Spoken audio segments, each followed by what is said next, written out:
पंचायत आज तक में एक बार फिर से आपका स्वागत है। और जिस पंचायत को आज हम हरियाणा में कर रहे हैं, उस हरियाणा ने पूरे देश का गर्व सम्मान बढ़ाया है। खेल खिलाड़ी कैसे पूरे देश का नाम रोशन करते हैं, उसी कड़ी में दो बेहद खास मेहमान, बबीता फोगाट जी जो कि ओलंपियन है, थैंक यू, कुश्ती में इन्होंने और अर्जुना अवार्ड भी इन्हें मिला है। कॉमनवेल्थ गेम्स में ये मेडल जीत चुकी हैं, 2 बार सिल्वर, 1 बार गोल्ड जीत चुकी हैं। और युवा मोर्चा की आप प्रभारी भी हैं। खास मेहमान योगेश्वर दत्त जी, तालियों के साथ स्वागत कीजिए। रेसलर हैं और चुनिंदा पहलवानों में देश में इनका नाम है। ओलंपिक में देश का नाम रोशन किया। हरियाणा के सोनीपत जिले से आप आते हैं और आपको योगी भी कहा जाता है। अब देखिए, इसके आपके माथे पर टीके से कोई लेना देना नहीं। योगेश्वर नाम है तो उसको शॉर्ट फॉर्म में लोग योगी भी इन्हें कहते हैं, पहलवान जी भी कहते हैं। 2012 लंदन ओलंपिक्स में आप कांस्य पदक विजेता हैं, 2006 के एशियाई खेल्स में कांस्य और फिर 2014 में स्वर्ण पदक। कॉमनवेल्थ गेम्स में भी आप दोनों का परफॉर्मेंस बहुत अच्छा रहा है। बबीता जी, मैं आपके साथ शुरू करना चाहती हूँ। जी जी, थैंक यू। चुनाव का चूंकि मौसम है तो बात वहाँ से शुरू होती है कि इस बार आप खुद चुनाव नहीं लड़ रही हैं। कई लोग ये मान रहे हैं कि क्या पार्टी ने, आप खुद चुनाव लड़ना चाहती थी, पार्टी ने टिकट नहीं दिया, क्या वजह है जो आप बीजेपी के साथ, हालांकि आपको स्टार प्रचारकों में शामिल किया गया है, इसकी क्या वजह है और कैसे आप इस चुनाव को देख रही हैं? देखिए, सबसे पहले तो मैं अंजना जी बताना चाहूँगी कि मैंने कभी ये सोच के पार्टी ज्वाइन नहीं किया कि मुझे ये करना है या मुझे वो करना है।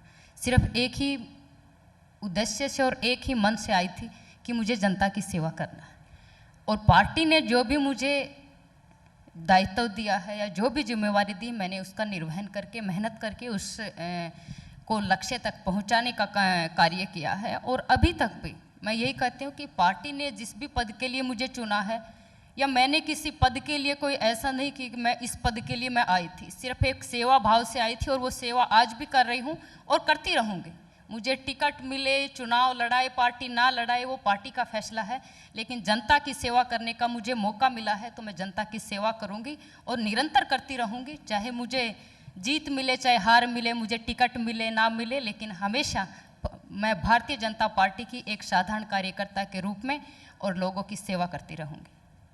योगेश्वर जी, आपका ट्वीट जहां से मैं शुरुआत करना चाहती हूँ, चरित्र जब पवित्र है तो क्यों है ये दशा तेरी, ये पापियों को हक नहीं कि ले वो परीक्षा तेरी, तो खुद की खोज में निकल। तो जब आप खुद की खोज में निकलते हैं तो क्या पाते हैं? योगेश्वर दत्त जी को एक बार फिर वही सवाल आता है कि आप खुद इस बार चुनाव नहीं लड़ रहे हैं, तो अब कांग्रेस वाले कह रहे हैं कि इनको टिकट क्यों नहीं दिया, इनका अपमान कर दिया। आपको क्या लगता है? सभी को राम राम। राम राम। देखिए, राजनीति में इच्छाएं सबकी होती हैं। बिल्कुल हम चुनाव लड़ना चाहते थे और ये पार्टी का फैसला है, इसमें कोई वो बात नहीं है। और जो आपने अभी ट्वीट की बात की, तो मेरा बचपन से ये हो रहा है, कभी भी मेरे को लगता है कि कुछ मेरे कदम पीछे गए हैं, ज़िंदगी में एक ठहराव आया है, तो मैं भगवान का नाम या कोई ना कोई कुछ कहानी या कोई कविता या कुछ ऐसी पढ़ता भी हूँ, उस पर अमल भी करता हूँ अपने आप को ताकत देने के लिए। और हमारा एक ही लक्ष्य है कि देश सेवा करनी है। राजनीति में ऐसे पीछे चुनाव भी लड़ा, मैं 2 चुनाव लड़ा हूँ। और मेरे को जहाँ तक लगता है कि जो भी राजनीति में आता है और जो राजनीति में नहीं है, सभी की इच्छाएं होती हैं, कोई इच्छा बताता, कोई नहीं बताता। तो हम चाहते थे और पार्टी का फैसला, हम उसका स्वागत करते हैं। हमसे योग्य जो हमारे उधर से टिकट दी गई है डॉक्टर अरविंद शर्मा जी को, वो 4 बार के मेंबर ऑफ पार्लियामेंट रह चुके हैं और अलग अलग जगह से, सोनीपत से वो लड़े, वहाँ से जीते, करनाल से 2 बार जीते, पीछे रोहतक से उन्होंने दीपेंद्र जी को हराया था और अब गोहाना से उनको टिकट दी है, तो वो काबिल हैं। और मेरा मानना है कि हमें इस बार हरियाणा में कमल खिलाना 3री बार, और उसी के लिए हम लगे हुए हैं।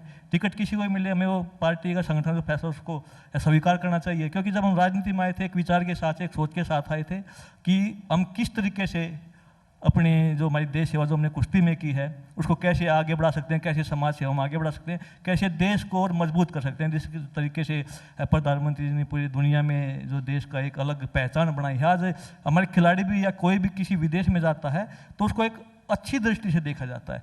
इमिग्रेशन पर लंबी लाइनें नहीं लगती और कपड़े नहीं उतरवाए जाते एयरपोर्ट पे कि भाई हिंदुस्तान से हो आप, तो मतलब एक रिस्पेक्ट बड़ी नज़र से देखा जाता है। तो वही चीज़ें हैं, टिकट मिलना ना मिलना ये भाग्य की चीज़ें हैं, ये हमारी सब किस्मत में नहीं है। मैं 4 ओलंपिक खेला हूँ, मेडल एक में ही आया।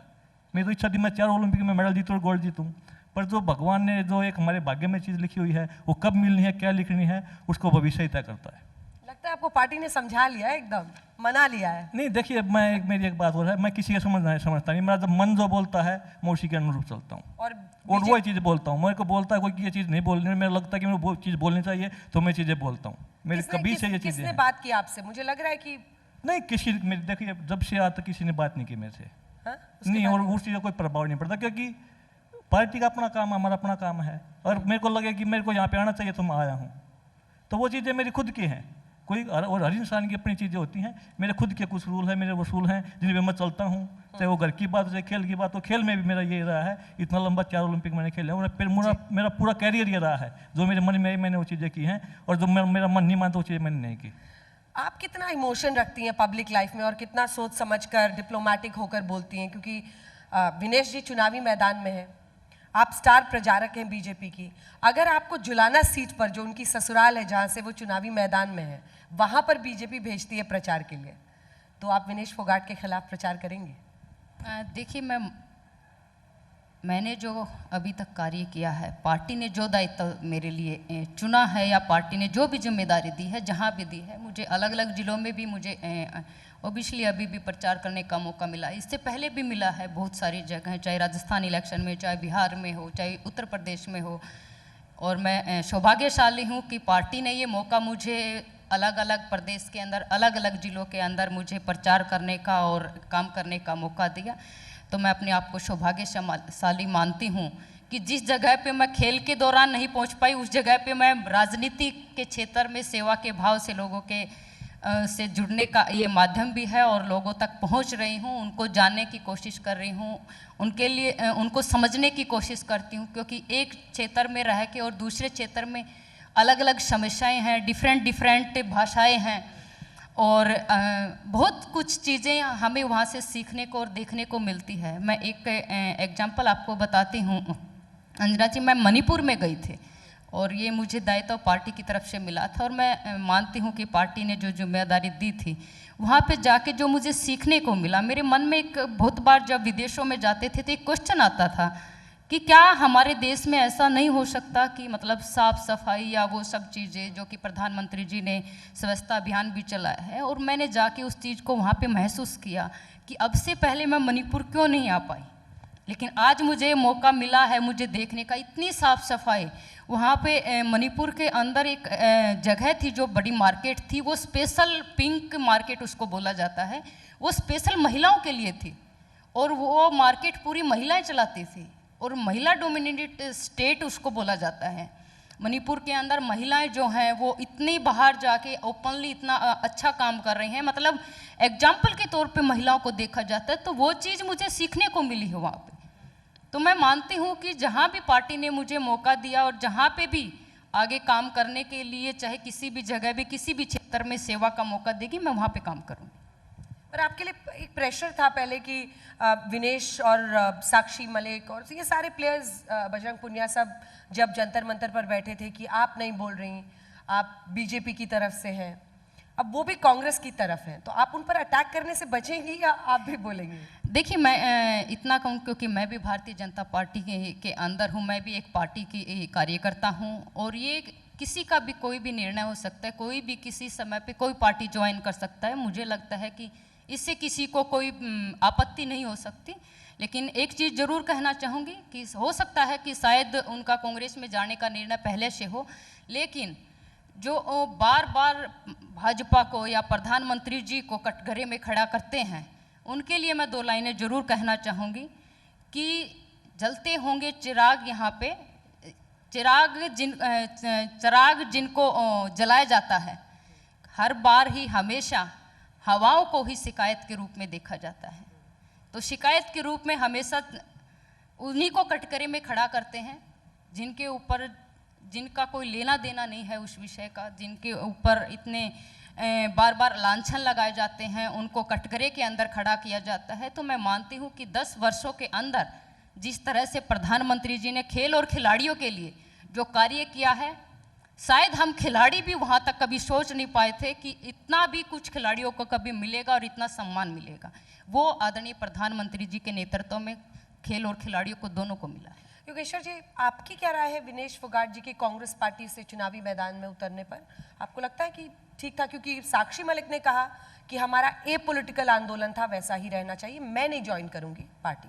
आपकी क्या? देखिए, राजनीति में जाना सबकी अपने चीज़ है, उसकी मन की मर्जी की। मैं हम बीजेपी में, बबीता जी बीजेपी में आई हूँ, कांग्रेस में गई हैं, और पर देश को सच पता लगना चाहिए। और मैं आपको माध्यम से कहूँगा, जो चीज़ें पीछे हिंदुस्तान में पिछले 1 साल में घटी, चाहे ओलंपिक में डिस्क्वालीफाई होना हो, चाहे वो आंदोलन हो, नई संसद का जब उद्घाटन होना था, उस टाइम पे इस तरह की छवि बनाई गई हिंदुस्तान की, पूरी दुनिया में उसको गलत तरीके से प्रचार किया गया।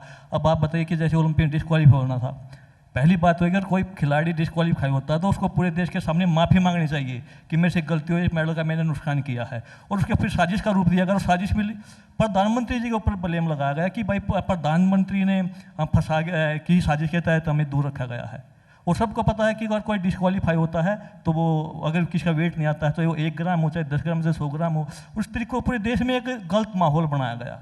ऐसे वो आंदोलन की बात है, उसमें भी गलत तरीके से लोगों को बताया गया, इकट्ठा किया गया, तो मैं मानता हूँ उसको गलत है। और ओलंपिक की बात मैं आपको करूँगा कि एक देश को मेडल का नुकसान करने के बाद भी यहाँ पे पूरे देश में एक परसेप्शन बनाया गया कि भाई यहाँ पे गलत हुआ और विनेश के साथ गलत हुआ। और उसकी जगह, विनेश की जगह अगर मैं होता तो मैं पूरे देश से माफ़ी मांगता कि मैं अपना वेट नहीं लेके आ पाया, मेरी गलती है, मैं पूरे देश से माफ़ी मांगता हूँ कि मैंने एक मेडल का देश को नुकसान किया। पर यहाँ तो स्वागत हो रहे हैं, देश पूरा एक प्रधानमंत्री को गालियाँ दे रहे हैं, और उनके स्वागत, एक गलती पे स्वागत करने की जो चीज़ें प्रथा हिंदुस्तान में चली है, ये बहुत गलत है।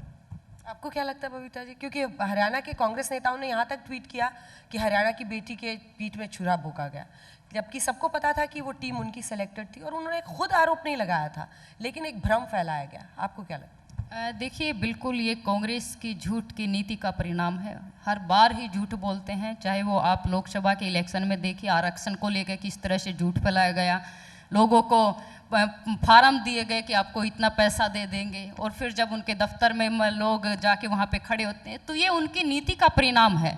वो हर बार ही झूठ बोलते हैं, हर बार ही झूठ के सहारे वो सरकार बनाने की सोचते हैं, लेकिन वो लोगों के साथ कितना बड़ा धोखा, कितना अन्याय कर रहे हैं, उस चीज़ को महसूस नहीं करते। लेकिन अंजना जी, आपने जो पूछा, मैं ज़रूर कहना चाहूँगी, ऑफकोर्स 2012 के अंदर मैं खुद डिस्क्वालीफाई हुई थी, और यहाँ तक ही नहीं, डिस्क्वालीफाई हुई थी, उसकी सज़ा भी मुझे अपने भारत देश के अंदर भी मुझे मिली थी कि मैं 2012 की जो ट्रायल थी ओलंपिक के लिए, मैं वो ओलंपिक की ट्रायल भी नहीं खेल पाई थी।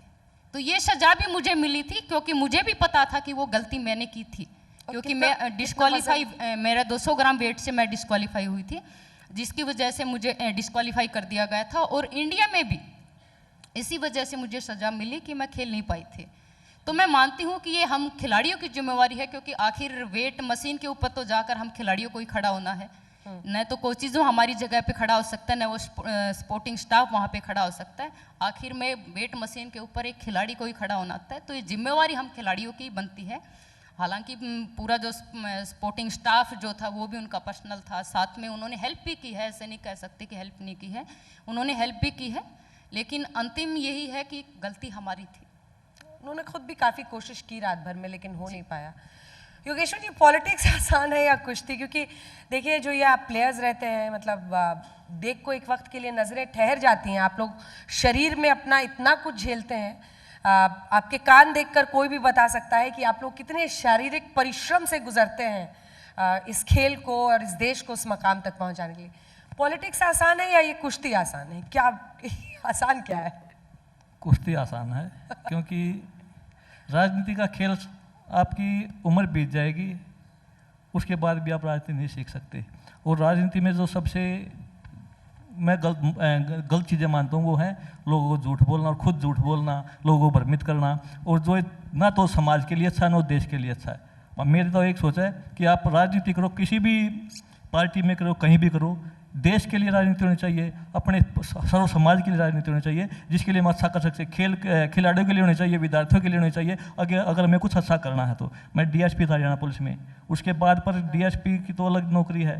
पर राजनीति एक ऐसा चीज़ है कि आप हर क्षेत्र में अच्छा कर सकते हो। उसी सोच के साथ हम राजनीति में थे। और मैं आपको बता दूं, राजनीति पे आने के बाद हमें कोई तकलीफ नहीं है कि भाई आगे मैंने गलती की है कोई, क्योंकि 5 साल में बहुत ज़्यादा काम हमने किए हैं, लोगों से मिले हैं। और सबसे बड़ी बात है कि एक ओलंपिक मेडल लेवल तक जाने के बाद हम वापस अपने उसी गांव में वापस आए हैं। अगर हम राजनीति में ना आते, कहीं पुलिस में होते, एसपी लगते, कुछ और लगते, तो वहाँ शायद उन बारीकियों का हमें ना पता लगता जो आज हमें हर गांव, गली, मोहल्ले में, स्कूलों में, मैदानों में जो चीज़ें कमियां हमें पता लगती हैं, तो उनका अब हमें पता ज़्यादा लगता है। नौकरी में वो चीज़ें हमें शायद ना पता लगती। एक छोटा सा सवाल और है मेरे मन में, क्या आपको बहुत ज़्यादा दर्द हुआ या अफसोस हुआ जब आप मेडल जीत के ले आते हैं, लेकिन जब आप बड़ौदा से चुनाव में उतरते हैं तो जनता साथ नहीं देती? वो दर्द क्या है, वो पीड़ा क्या है? देखिए, राजनीति बिल्कुल मैंने अभी बताया कि कुश्ती आसान है। कुश्ती मेरा खुद का बल काम आता है। और राजनीति में ये बोलते हैं, हमारे कहावत है कि राजनीति में सिर गिने जाते हैं। वो सिर कैसे भी हों, अच्छा हो, बुरा हो, शराबी हो, समाज सेवी कैसा भी हो, एक आदमी चाहे वो IAS हो, चाहे वो कलरक हो, चाहे वो बेरोजगार हो, चाहे वो किसान हो, एक आदमी की एक वोट की गिनती है। वो चीज़ें मुश्किल हैं, पर पता लगता है। राजनीति में आके आपको पता भी लगता है कि कौन आदमी आपके साथ है, कौन नहीं है। और कुछ ऐसे लोग भी होते हैं जो हमेशा आपके साथ रहते हैं, पर जब आपको जरूरत पड़ती है राजनीति में तो आपके साथ नहीं होते। तो अलग अलग चीज़ें हैं। ऐसे लोग भी राजनीति में आगे बढ़ते हैं जिनका खुद का वजूद कुछ भी ना हो। और ऐसे आप पूरे देश में देखिए, ऐसे लोग पीछे रहते हैं जो बहुत अच्छे लेवल तक जाते हैं, IAS, IPS। और ये कोई बड़ी बात नहीं है। कुश्ती में भी कि मुझे नहीं पता आता कि कितनी कुश्तियाँ मैं जीता हूँ, कितनी हारा हूँ। और अगर मैं ये भी मानना, अगर मैं पहला ही चुनाव में जीत जाता तो क्या पता मैं कुछ अच्छा ना कर पाता, कुछ गलतियाँ कर देता। इन 5 सालों में सीखने को बहुत कुछ मिला है। जो चीज़ें जीत के कभी भी हम नहीं सीख सकते थे, इन 5 सालों में वो चीज़ें हमने बहुत ज़्यादा सीखी हैं। आपने पार्टी को कहा था आप फिर से चुनाव लड़ना चाहती हैं, यहाँ पे विधानसभा चुनाव लड़ना चाहती हैं? देखिए, मैंने कभी भी ये नहीं कहा। और ये भारतीय जनता पार्टी के अंदर ये डिसिप्लिन की पार्टी है। मैं मानती हूँ कि पार्टी जो भी निर्णय लेती है, क्योंकि बहुत सारी चीज़ें देखी जाती हैं, अकेला नहीं। क्योंकि मैं पिछली बार मुझे चुनाव लड़ाया था, तब भी कुछ ना कुछ सोच के लड़ाया था, वो भी पार्टी ने लड़ाया था। आज अगर पार्टी ने नहीं लड़ा है तो मैं मानती हूँ कि पार्टी ने भी कोई निर्णय लिया होगा और कुछ सोच समझ के ही निर्णय लिया होगा। और मैं मानती हूँ कि पार्टी ने जो मुझे मौका दिया, चाहे 2019 में दिया, 2019 में जब मुझे मौका दिया था, मैंने वहाँ रहकर मेहनत की। हालांकि चुनाव हार गई, लेकिन फिर भी 5 साल लोगों के बीच में रही, हर गांव तक, हर पंचायत तक मैं पहुँची। उन लोगों से, बड़े बुजुर्गों से, किसानों से, खिलाड़ियों से, हर किसी से मुझे मिलने का मौका मिला। और 5 साल रह के मैंने वहाँ मेहनत की है। लेकिन एक ही संतुष्टि मुझे जो मिलती है कि उन लोगों की सेवा करके, उन लोगों का प्यार पाकर, मैं मानती हूँ कि वो सबसे बड़ी जीत है। जो प्यार, आशीर्वाद जो मेरी सरखी दादी जनता ने मुझे दिया है, वो प्यार मेरे लिए मायने रखता है। इस बात से तो कोई इनकार नहीं कर सकता कि आप लोगों की जो फैन फॉलोइंग है, प्लेयर्स की इन जनरल, वो बहुत ज़्यादा है। लोग जब मेडल मिलता है तो सिर पर, आंखों पर एकदम बिठा लेते हैं, पलकों पे।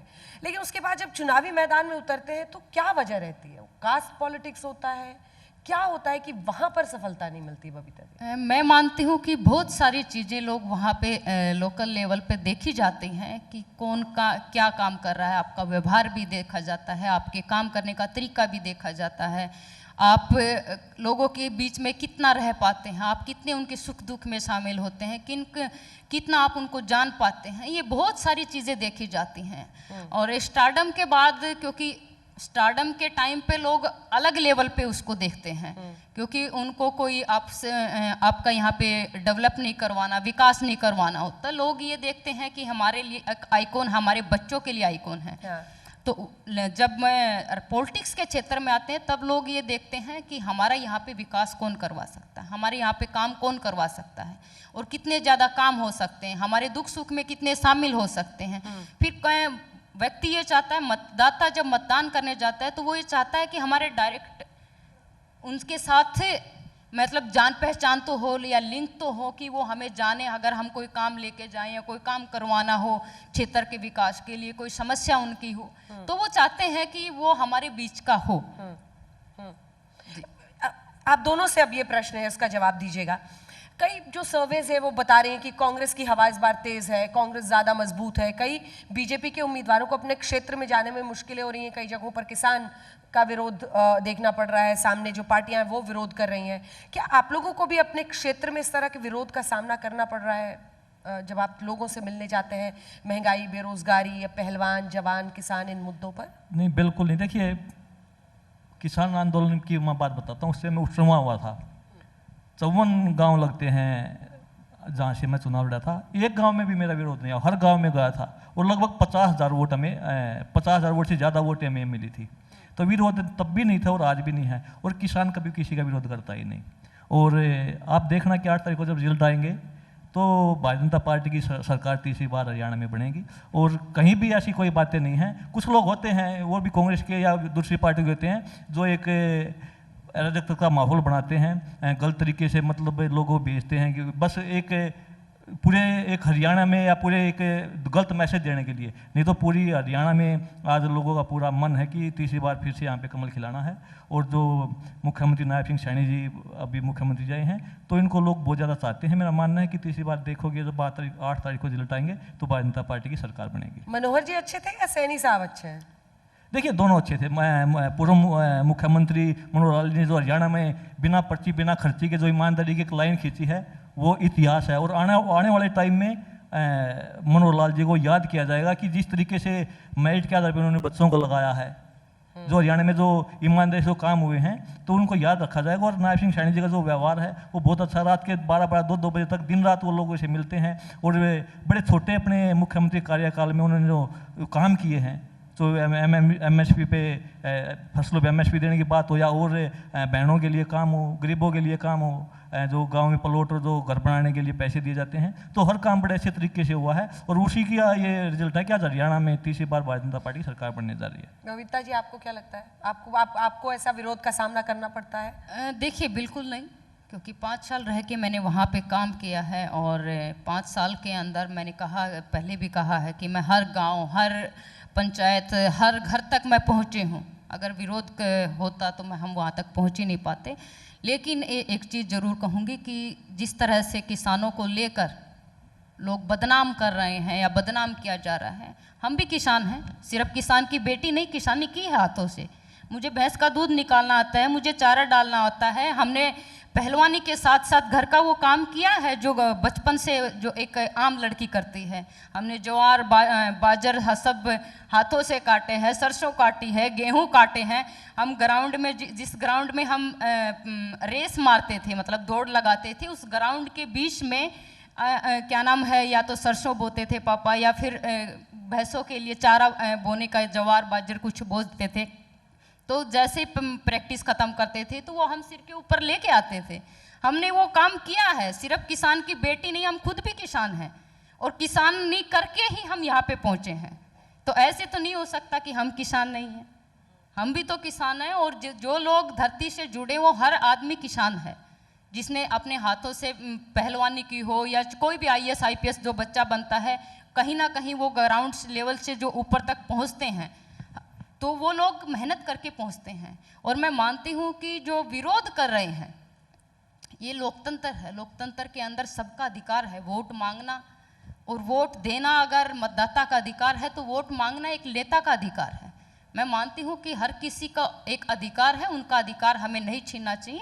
अगर ऐसा कुछ हो भी रहा है तो मैं मानती हूं कि हमें अपने आप पे विचार करना चाहिए कि लोकतंत्र, जिस लोकतंत्र की हम बात करते हैं, उस लोकतंत्र को हम क्या राह दे रहे हैं, उनको किस दिशा में लेके जा रहे हैं। और उस लोकतंत्र के अंदर हर किसी का अपना एक अधिकार है, हर किसी की अपनी एक लिमिट है। हमें उस चीज़ों को ध्यान में रखना चाहिए। आपका वर्डिक्ट क्या है इतने सालों के बाद? कुश्ती आसान है या नेतागिरी, राजनीति? मैं मानती हूँ कि दोनों कहीं ना कहीं अपने आप में ही सिमिलर हैं। कुश्ती के अंदर भी दांवपेच लगते हैं, राजनीति के अंदर भी दांवपेच लगते हैं।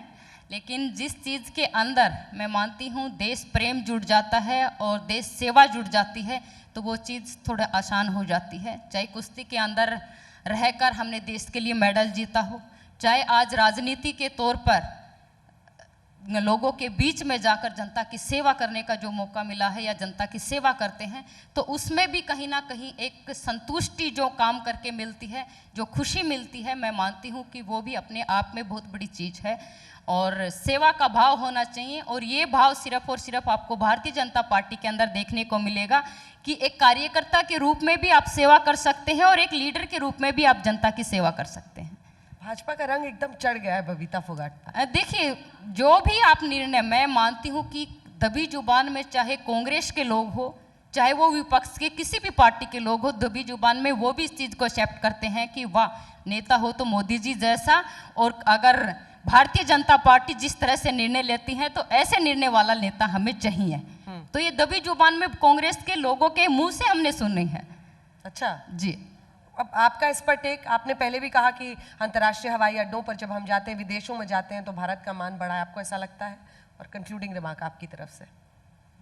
देखिए, मैंने बताया कि जब 2019 में हमने पार्टी ज्वाइन की थी तो एक विचार के साथ, और जब प्रधानमंत्री की एक छवि थी, और उसके साथ साथ मैं लगभग 12-13 साल से मैं आरएसएस के बारे में भी सुनता रहता था। उनके बारे में फिर गालियाँ देते थे लोग। फिर मैंने वो चीज़ पढ़ी कि भाई ये मतलब गालियाँ क्यों मिलती हैं। फिर उसमें देखा कि गालियाँ तो बिना बात की जाती हैं। कहीं भी कोई कठिनाई आती है, कहीं देश पे कोई बात आती है, पीछे लड़ाई में चाइना के साथ लड़ाई हुई, जब भी राष्ट्रीय स्वयं सेवक संघ खड़ा था, और हर देश में कहीं भी कोई विपदा आती है तो संघ खड़ा है, और हमेशा वो देश की बात करता है, माँ भारती की बात करता है, उसके बाद भी लोग उसको गालियाँ देते हैं। तो मेरे को पता समझा कि देश में कुछ गड़बड़ है। कोई राजनीतिक दल ऐसा है कि जो देश को पीछे धकेलना चाहता है, जो अच्छे कार्य करते हैं उनको पीछे धकेलना चाहते हैं। मैं कभी सोशल मीडिया की भी कुश्ती आप खूब करते हैं, मैंने देखा है।